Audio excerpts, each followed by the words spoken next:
Mayroong, tingnan ko yung relo mo. Napag-uusapan natin yung relo. Gusto mo bang kahapon. ibili ka din ng bagong relo? Meron ba tayo ngayon?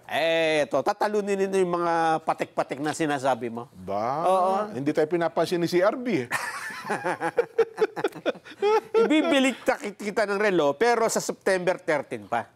Ba, sige, anong importansya nga nun? Kasi hindi pa yan, hindi mo pa pwedeng bilhin ngayon eh. Ha? Hindi pa nire-release? Hindi pa pwede. Ngayon sa September 13 pa lang. Ano yan? Collector's item to? Nako, eto yan. Oh. Ito po ay relo na Rolex. Rolex, Jen? Si Leroy ang may hawak niyan. Ang relo ni Leroy ay Rolex. Tama. Oh. Pero anong kaibahan nito sa ibang relo na Rolex? Oo nga naman, Ito kasi, Jen, ay, yung paanong pagkakagawa niya. Ito ay 18 karat yellow gold. Wow! Ayan, oh. Pivotal era Oo. of Philippine history. Nako. Tapos yan ay Rolex Oyster Perpetual Day-Just. Date. Day-Date. Oo, day-date.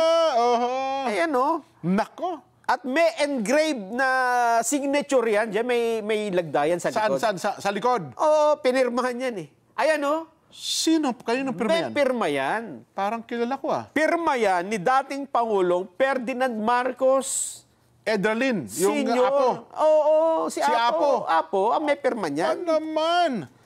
Alam mo ba kung ilan yung ganyan na relo na yan? Ilan lang yan? Sa buong mundo? Oh. 12. Wow. Unahan yan, pare ko. Hindi, 12 lang yung, isa lang ang ibebenta. I-auction. Isa lang ang i-auction top. Yung labing-isa? Yung 11 ay nasa kanya-kanyang mga kamay. Meron na. May-ari.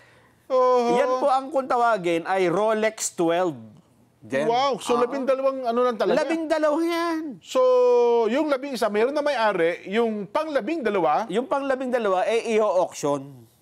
nako. Alam mo ba kung sino-sino ang meron yan? Sino? Yung labing-isa? 11. Oh. Number 1 sa listahan, Okay. Jen Subarjaga. Ayos ayun, sasabi ko sa'yo. Hindi kasali. Talaga Hindi kasali.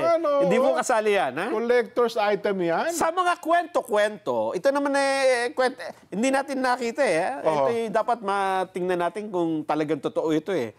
Batay po sa mga kwento-kwento, ang isa sa merong Rolex 12 ay si dating senador, dating Defense Secretary, Juan Ponce Enrile. So nailabas na ito dati? Noong panahon na ibinigay ito sa kanila ni dating nung So personalized ito ni Apo Lakay? Nung kalakasan pa niya. Ganon. Nung siya ay most powerful man in the Philippines. In Asia pa nga, di ba? Oo.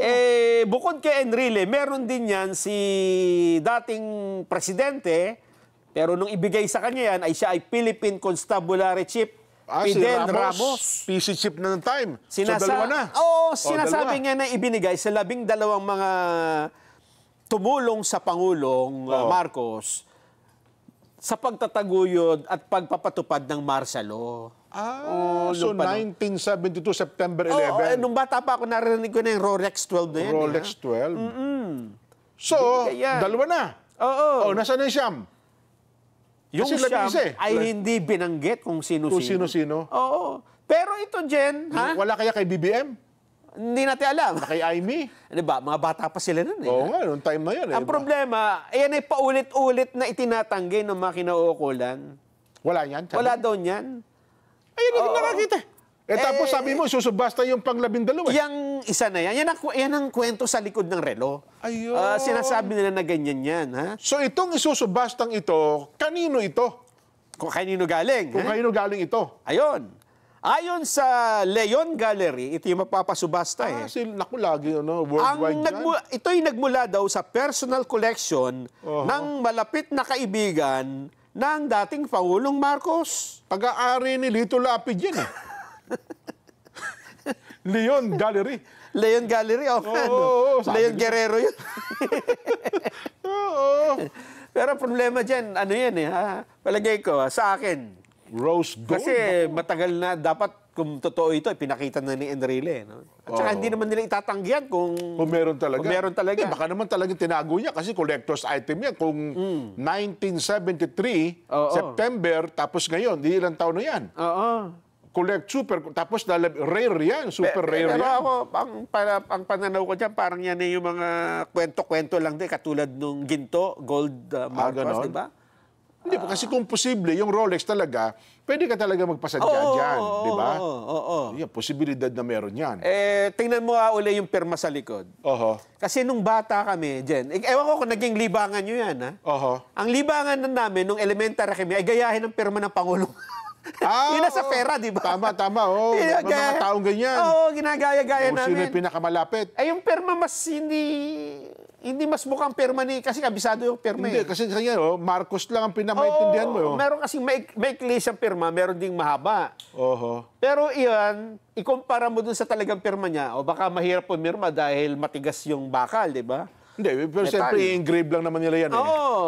Hindi ganyan ang perma ni Ni Apo? Oo, ako na magsasabi sa'yo. Kabisado ko yung perma niyan.